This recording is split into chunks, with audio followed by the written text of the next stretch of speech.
Y seguimos con el mismo título, Cristo, un valor incomparable. La parte 2 del mensaje que comenzamos la semana pasada. Y yo espero, mis hermanos, que estos estudios que hacemos de libros sistemáticamente no sean simplemente unas predicaciones que nos informen. Eso está bueno, eso está bien.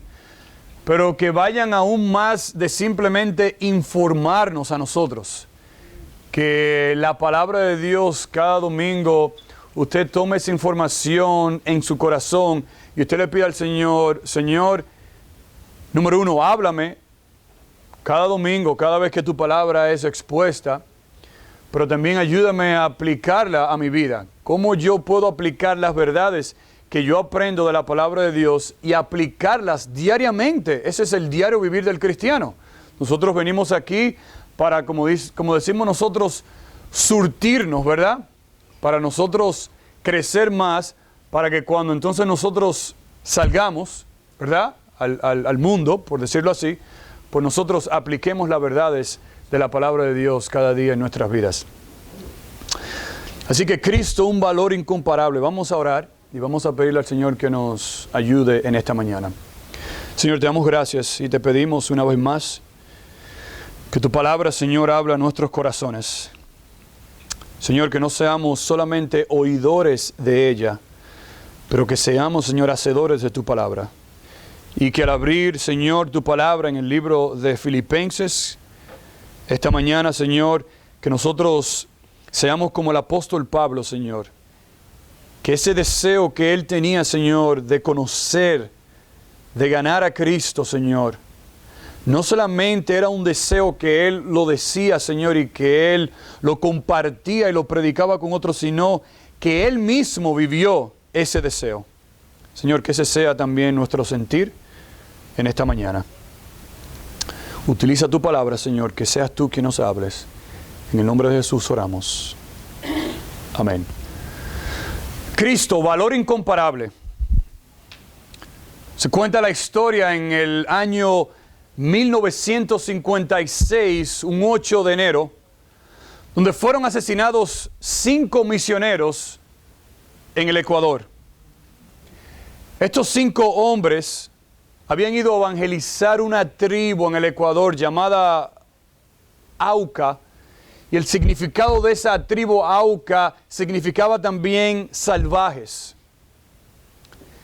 Y esa misma tribu que ellos fueron a evangelizar y a compartir el evangelio de la palabra de Dios con ellos, esa misma tribu asesinó a estos 5 misioneros en el Ecuador.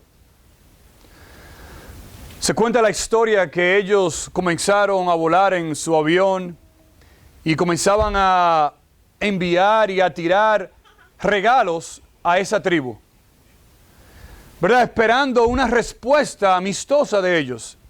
Se dice que en un momento, pues, ellos como que recibieron una señal de esta tribu, donde esta tribu puso, se dice, un regalo a esa cuerda que ellos lanzaban, y ellos subieron y ellos se dieron cuenta que, wow, a lo mejor esta tribu quiere que nosotros bajemos, aterricemos y compartamos acerca del evangelio. Dice que ellos hicieron así, luego de ellos tener algunos contactos con ellos. Y se dice que el 3 de enero del año 1956, 5 días antes que estos hombres fueron asesinados, dice que ellos instalaron un campamento en ese lugar ahí para alcanzar a esta tribu llamada los Aucas. Y ellos ya tenían planeado todo y llegó ese 8 de enero del año 1956, donde ellos pensaban que iba a ser el primer servicio donde ellos iban a compartir la palabra de Dios con estos hombres.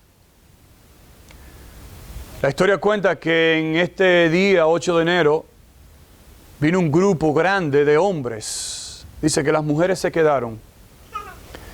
Y donde ellos pensaban que iban a tener su primer servicio, no sabían que ese día esas personas venían con otra mentalidad. Y al llegar ellos a ese campamento ahí, esos hombres con sus lanzas comenzaron a lanzar esas lanzas y a clavar esas lanzas en los cuerpos de estos 5 misioneros hasta asesinarlos. Para muchos, cuando esa historia llegó a los Estados Unidos, para grupos protestantes, cristianos, evangélicos, para ese mundo, estos 5 hombres se convirtieron en mártires por causa de Cristo. Inclusive aún más. No sé si usted ha visto la película que se titula End of the Spear, o en español El final de la lanza, que es una película que se hizo reconociendo el viaje misionero y la misión que estos hombres hicieron por Cristo, donde perdieron su vida por causa del Evangelio de Cristo. Y al escuchar una historia como esta, no sé si usted a lo mejor se pregunte lo mismo que yo me pregunté. ¿Qué motivó a estos hombres? ¿Qué llevó a estos hombres a dar su vida completa por la causa y el Evangelio de Dios? Y la respuesta es el común denominador que tuvieron estos 5 misioneros fue Cristo. Su relación con Cristo, su relación con Dios, llevó a estos hombres su devoción y su obediencia a la palabra de Dios. La grandeza de Dios llevó a estos 5 misioneros, a pesar de que ellos sabían que iban a un lugar oscuro, a un lugar peligroso, a un lugar terrible, donde ellos sabían que iba a un lugar donde iban a encontrar personas salvajes como los Aucas. ¿Qué motivó, qué llevó a estos hombres a tomar esa decisión, ese paso de ir y evangelizar? Y la respuesta es Cristo. Cuando usted escucha la presentación del Dr. Farmer y los 3 ejemplos que él dio, personas que no han sido encalzadas por el Evangelio, donde ellos están ahí predicando la palabra de Dios, dice él, en un ambiente sumamente, extremadamente caluroso. Y está ahí predicando y evangelizando. Donde usted ve la foto que él enseñó de un grupo que él está entrenando de hombres para que en un futuro sean pastores y líderes de iglesias allá, donde el promedio de educación es el 3er grado para esos hombres. Donde él dice que para explicar palabras como la justificación, como la salvación, dice él que le es fácil a él tener, como si él estuviera enseñando una escuela dominical a niños, enseñándoles con fotos, con figuras, para que ellos puedan entender las historias, las verdades de la palabra de Dios. ¿Qué motiva a personas como esas? Es Cristo. Es el Evangelio, es lo que Cristo hizo en esas personas y en la vida de él y en la vida de otros misioneros que llegan a un tal punto a decir, como dijo uno de estos misioneros llamado Jim Elliot, cito, dice, no es un tonto el que da lo que no puede guardar para ganar aquello que no puede perder. Escuche bien, dice, no es un tonto el que da, bueno, está hablando de su vida, el que da su vida, algo que no puede guardar para sí mismo, pero dice él, para ganar aquello que no puede perder. La salvación de Cristo, el Evangelio. Pero años atrás, muchos años atrás, el apóstol Pablo lo escribió aquí en Filipenses. Mire cómo dice Filipenses capítulo 3. Y mire el versículo 8, que ya lo vimos el domingo pasado, pero mire cómo dice el versículo 8. Dice, y ciertamente aún estimo todas las cosas como pérdida por la excelencia del conocimiento de Cristo Jesús mi Señor. Dice, por amor del cual lo he perdido todo, y lo tengo por basura para ganar a Cristo. Vimos el versículo 8 la semana pasada, versículo 9. Dice, y ser hallado en él, no teniendo mi propia justicia, que es por la ley, sino la que es por la fe de Cristo. La justicia que es de Dios por la fe. Dice, a fin de conocerle y el poder de su resurrección y la participación de sus padecimientos, llegando a ser semejante a él en su muerte.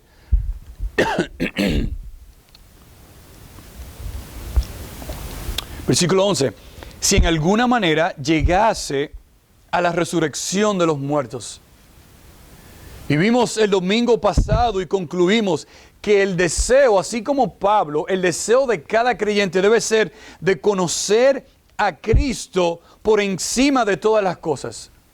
Que esa verdad a nosotros no solamente nos transforme, pero o sea, que esa verdad nos cambie a nosotros de dentro hacia afuera, donde nosotros ahora tengamos una pasión, un deseo de no solamente, como vamos a ver ahora, conocer y ganar a Cristo, pero de una manera u otra de nosotros vivir para y por Cristo.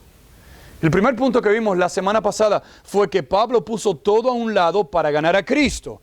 En el versículo 8 dice que él estima, él reconoce todas las cosas como pérdida. En otras palabras, que ya están dañadas, ya están perdidas. Dice, por la excelencia de conocer personalmente, conocer la superioridad de Cristo. Dice, por amor de quién, de Cristo. Dice, lo he perdido todo.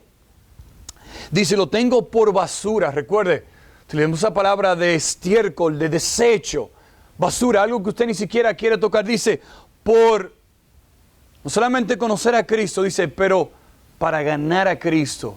Y esa palabra ganar es cuando nosotros entendemos que esa ganancia de Cristo tiene una repercusión, no solamente ahora, sino una repercusión eterna al nosotros conocer la superioridad y la excelencia de Cristo. Y en esta mañana, mis hermanos, vamos a ver del 9 al 11, el segundo punto, que es, Pablo puso todo a un lado para parecerse más a Cristo.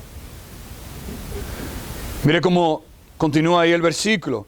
Y tenemos que entender que todos estos versículos están conectados los unos con los otros. Y Pablo, queriendo traer la misma idea de conocer, de ganar a Cristo, que Dios nos ha salvado a través de su gracia y misericordia, que ahora nosotros tenemos a Cristo y que nosotros ahora debemos aún más vivir de una manera que nos identifiquemos con Cristo. Por eso Pablo dice ahí al final del versículo 8, dice, y lo tengo todo por basura para ganar a Cristo. Y ahora lo conecta con el versículo 9. Dice, y ser hallado en Él, no teniendo mi propia justicia que es por la ley, sino la que es por la fe de Cristo.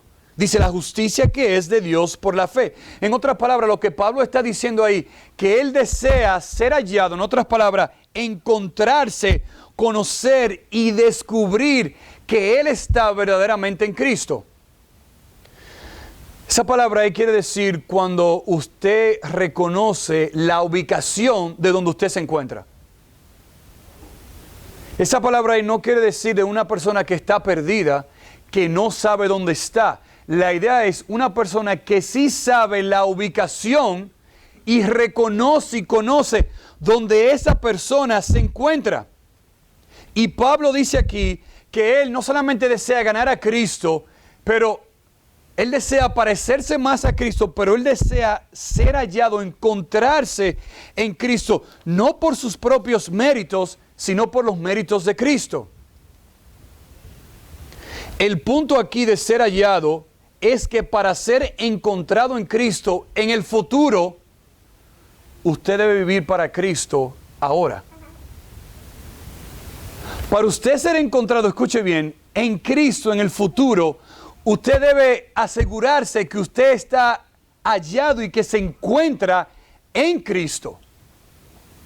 Y el punto que Pablo está diciendo es que para mi salvación, dice Pablo, yo no quiero ser hallado en mis propios méritos.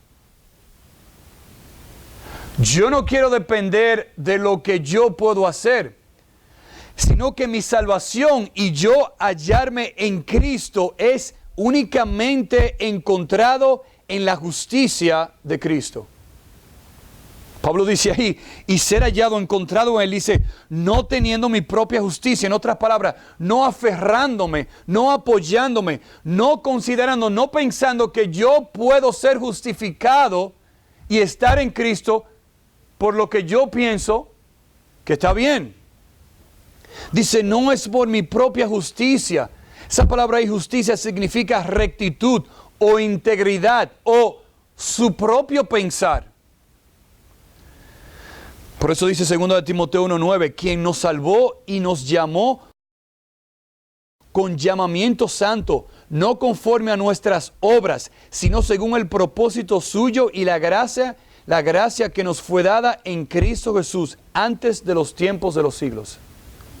No es por obras, no es por nuestros propios méritos lo que nosotros podemos hacer, sino, dice Pablo, sino, mire el versículo 9, como dice, sino que es por la fe de Cristo, la justicia que es de Dios por la fe. En otras palabras, Pablo aquí nos está dando un contraste.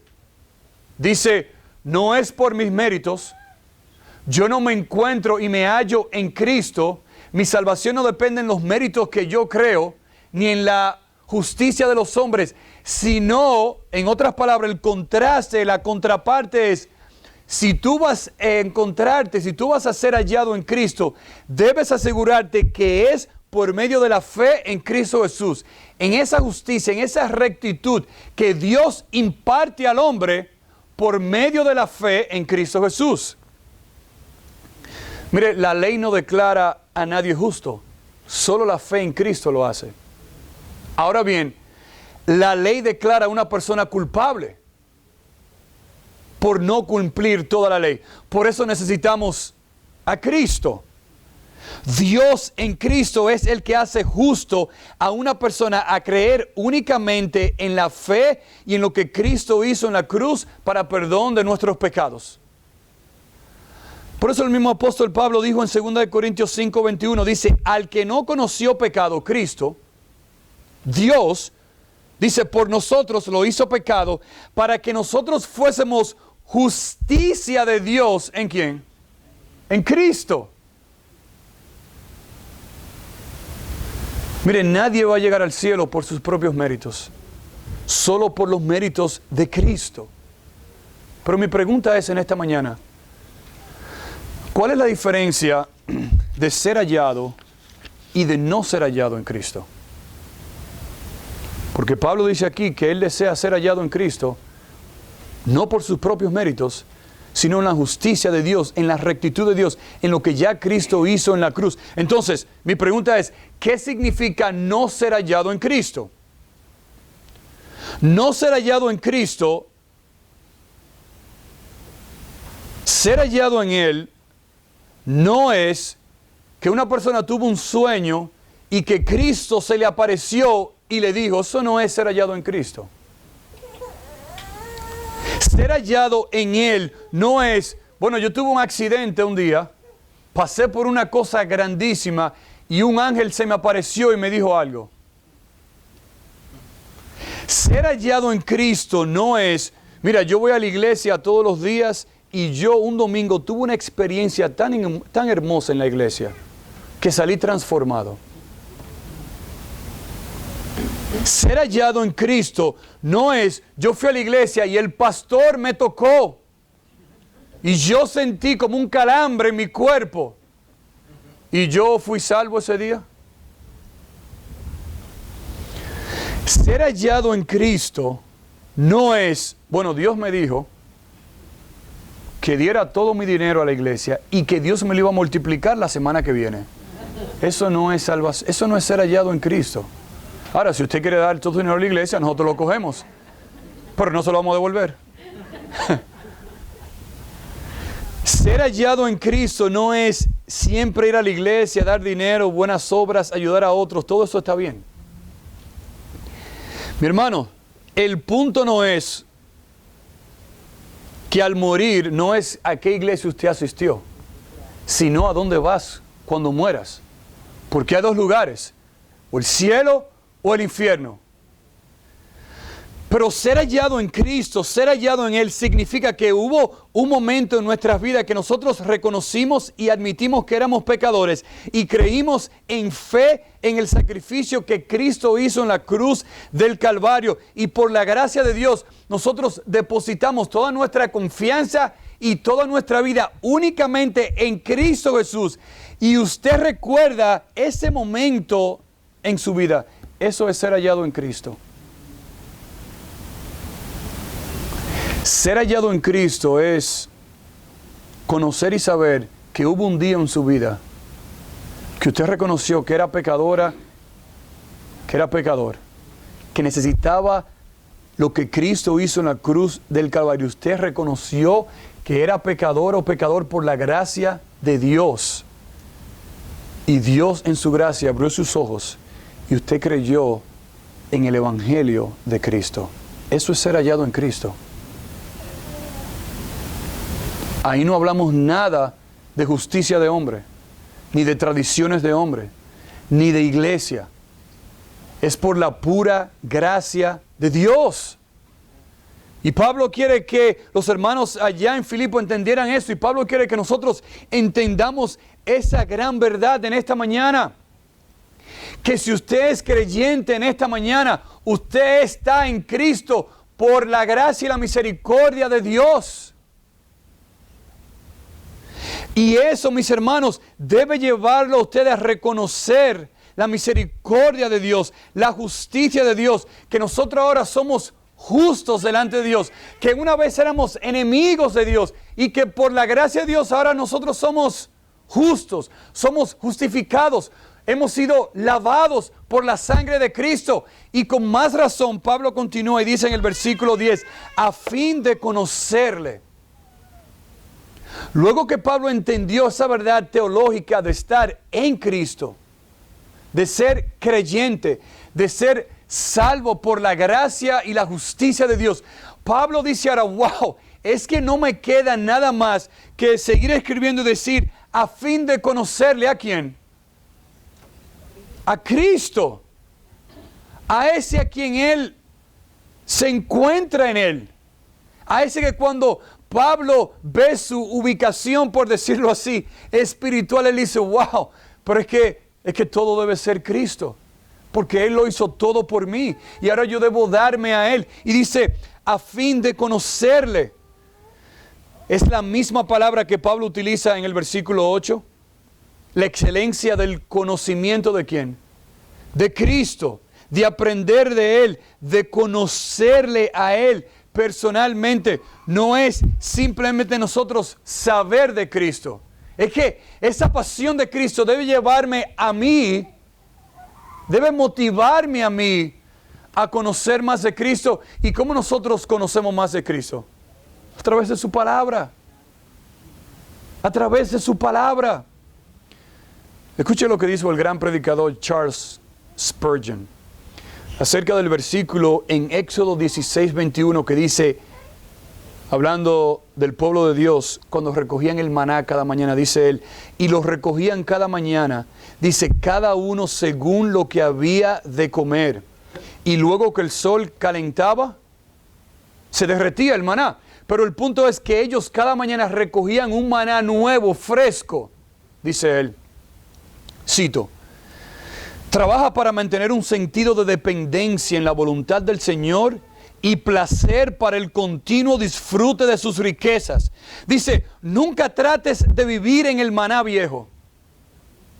Dice, nunca trate de vivir en el maná viejo, ni busques ayuda allá en Egipto. Dice, todo debe venir de Jesús, o si no, te vas a deshacer para siempre. ¿Cuál es el punto de él? Así como el pueblo de Dios disfrutaba de ese maná nuevo cada mañana, wow, que mis hermanos, para nosotros ese maná de la palabra de Dios sea un deleite fresco cada mañana. Que Cristo en su vida sea un deleite, sea un maná nuevo cada mañana. Que usted se levante cada mañana, así como usted se levanta buscando el café o un desayuno o algo. Que usted se levante cada mañana, que usted no pueda aguantar para abrir la palabra de Dios y saciarse de ese maná espiritual que es Cristo.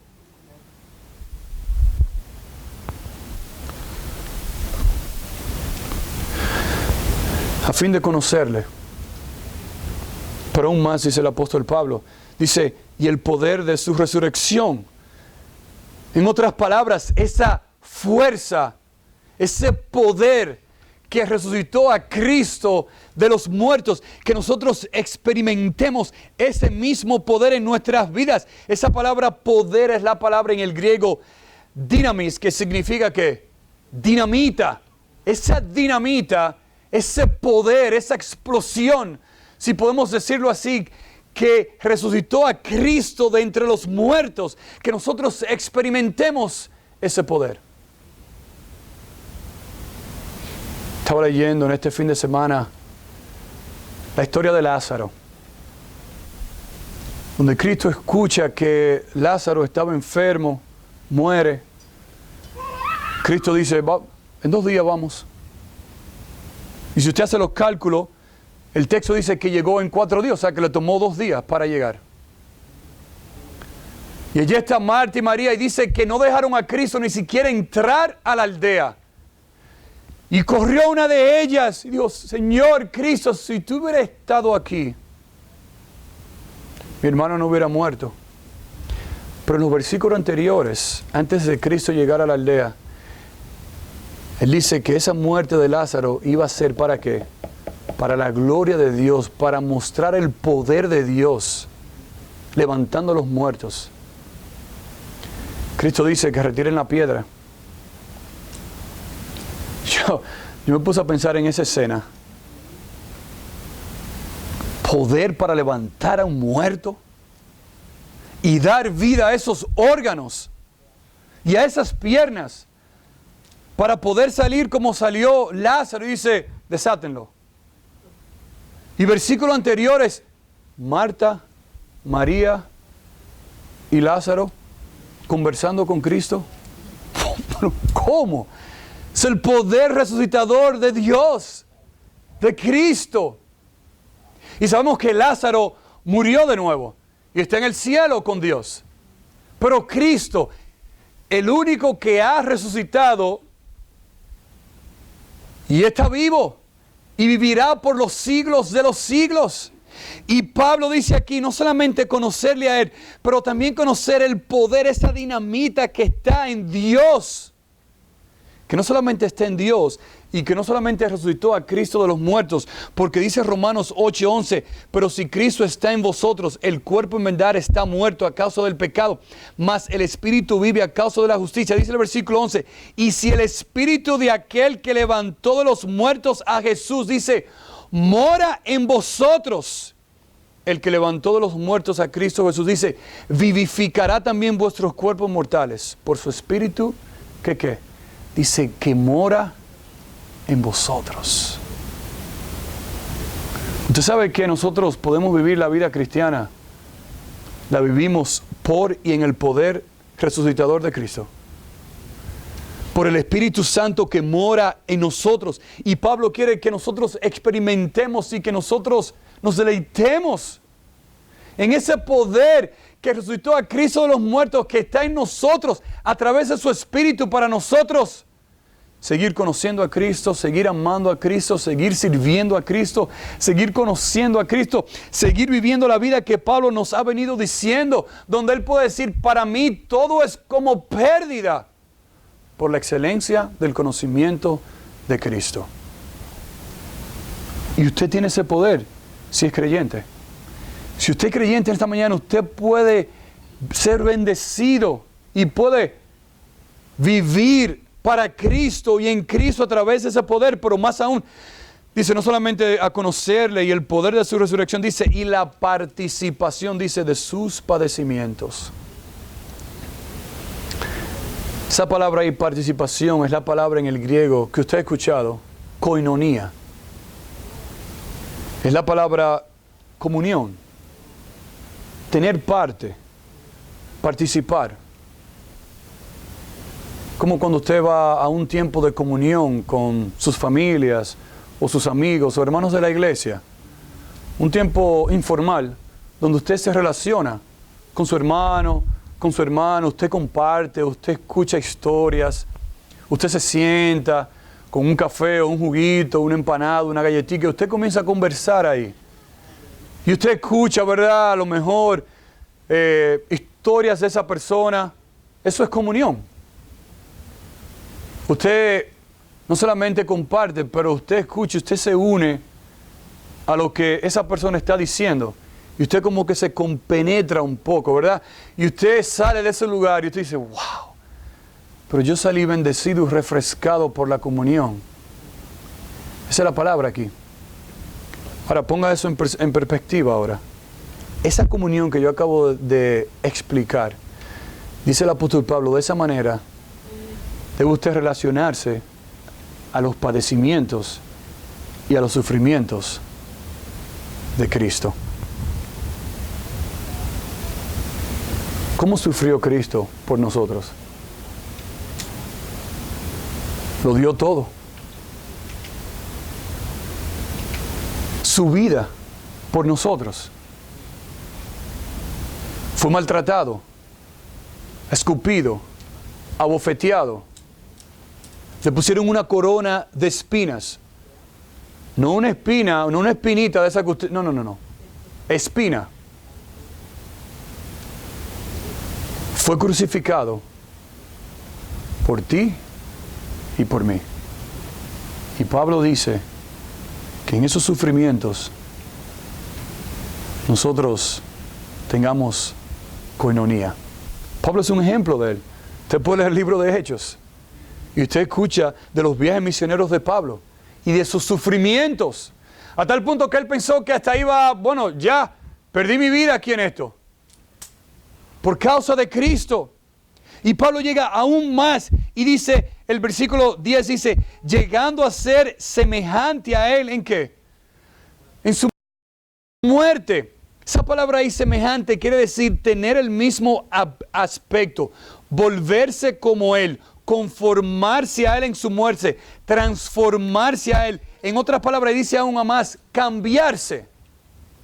Esa palabra en el griego es una palabra bien larga, pero en la mitad de ahí utiliza la palabra morfe, que significa conformarse, llegar a ser como alguien, o como algo, en el contexto así, llegar a ser como alguien, a tal punto de que nosotros inclusive nos parezcamos tanto a esa persona. Esa es la palabra que utiliza el apóstol Pablo aquí. Dice que llegamos a tal punto a él, a la muerte de Cristo, que lo dio todo. Por eso Pablo dice en Filipenses capítulo 2, que estudiamos hace unas semanas atrás, los versículos del 5 al 11, no vamos a leerlo todo, pero el versículo 5 dice, usted lo conoce, haya pues en vosotros este sentir que hubo también ¿en quién? En Cristo Jesús. Donde Pablo termina que llegó a un punto donde Cristo fue obediente hasta la muerte y muerte de cruz.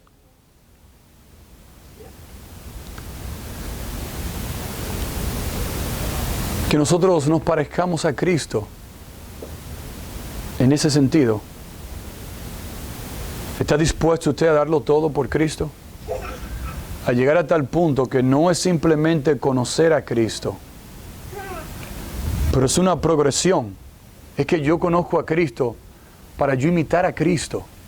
Es que yo conozco más de Él. Cada mañana quiero que ese maná sea fresco en mi vida para yo saber lidiar con las dificultades de la vida, con las tentaciones de la vida. Es que yo quiero ser un modelo donde otros, cuando me vean, no me vean a mí, sino que vean a Cristo. Y yo lo doy todo y le entrego todo por Cristo. Aún más Pablo llega a decir el versículo 11, dice, si en alguna manera, no es que Pablo está dudando, pero él dice, si en alguna manera llegase a la resurrección de entre los muertos. El comentarista John MacArthur dice, no es que Pablo está dudando de que si va a resucitar o no, es que nosotros vemos aquí la humildad de Pablo. Vemos el reconocimiento del amor de Pablo a Cristo, donde él reconoció que esto era algo que él no merecía. Que el ser salvo por Cristo, conocer a Cristo y que un día él iba a ser resucitado de entre los muertos por Cristo, dice él, y si en alguna manera llegase, en otras palabras, es que es un privilegio tan grande que no sé ni cómo expresarlo en palabras. Y esa humildad debe caracterizarnos a nosotros. Por eso dice Pablo en 1 Corintios 15, el versículo 14, dice, y si Cristo no resucitó, vana es entonces nuestra predicación, vana es también vuestra fe. Versículo 19 dice, si en esta vida solamente esperamos a Cristo, somos los más dignos de conmiseración de todos los hombres más miserables. Pero dice el versículo 20, mas ahora, dice, Cristo ha resucitado de los muertos, primicias de los que durmieron es hecho. Dijo Jim Elliot, Señor, haz mi camino próspero, no para que yo alcance un lugar alto, pero que mi vida sea una exhibición del valor de conocer a Dios.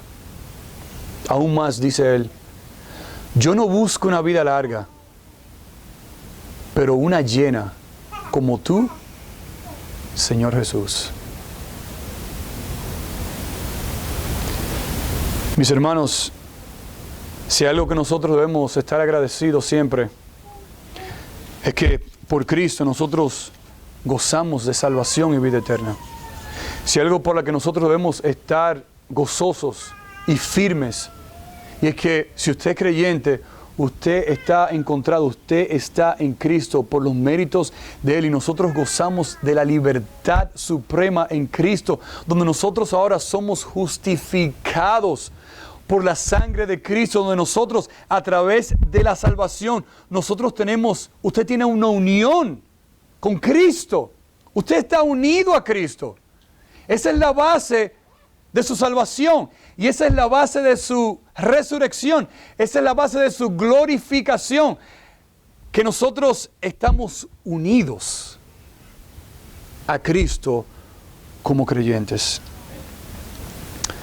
Que nosotros tengamos un deseo profundo de conocer a Cristo más y más. Que nosotros nos sostengamos y confiemos en ese poder que levantó a Cristo de los muertos, como dice Hechos 1. Pero recibiréis poder cuando haya venido sobre vosotros el Espíritu Santo y me seréis testigos. Mire, el poder no es para que usted diga, oh, yo tengo poder. No, el poder es para que usted vaya y conozca a Cristo y le sirva. Cristo mismo lo dijo. Le voy a dar poder. No para que se queden sentados disfrutando. No. Le voy a dar poder para que ustedes sean ahora testigos. Para que me sirvan. Para que vayan a Jerusalén, a Judea, a Samaria, dice, y hasta lo último de la tierra. Que nos involucremos en la obra de Cristo. Que entendamos que sí, vamos a sufrir como hizo Cristo en Juan 13. En el versículo 4 dice que Cristo, cuando estaba con sus discípulos, dice, se levantó de la cena, se quitó su manto y tomando una toalla se la ciñó. Digo, y luego puso agua en un lebrillo y comenzó a lavar los pies de sus discípulos.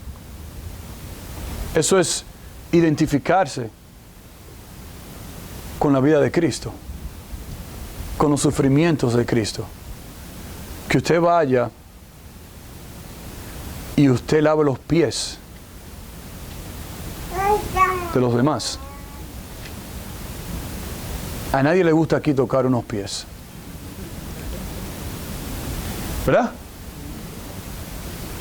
Porque, bueno, sucios, que huelen, ¿sí o qué? Y usted se pone, ¿verdad? Unos guantes y eso así con el dedito ahí, ¿verdad? ¿Verdad?